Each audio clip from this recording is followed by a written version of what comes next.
good morning guys ৰাতিপুৱা উঠিলোঁ উঠিয়ে আলুত মাটি দিবা আহিলোঁ যোৱাকালি মাটি দিছিলোঁ কিন্তু অলপ মানি দিয়া হৈছে গোটেই দিয়া নহ'ল ভাবছোঁ আজি গোটেইখিনি মাটি দি শেষ কৰিম এনেকৈ অলপ অলপকৈ মাটি দি আছোঁ দেখা পাইছেনে গাইজ 15-20 বাতিমান আলু আছে আৰু অৱশেষত গোটেইখিনি মাটি দিয়া হ'ল দেখা পাইছেনে গাইজ কি সুন্দৰ লগা হৈছে আৰু এতিয়া ফুলত পানী দিম ফুলত পানী দিলে ফুলবিলাক ফুলব আৰু দেখিবলৈ ধুনীয়া হ'ব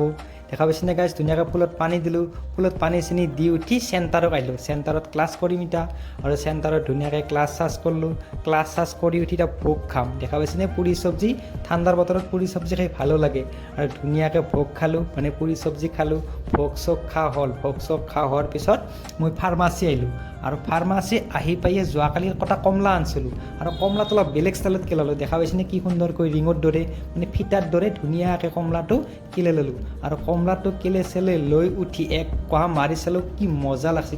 মই খালোঁ আপোনালোকে চাই থাকক বাই বাই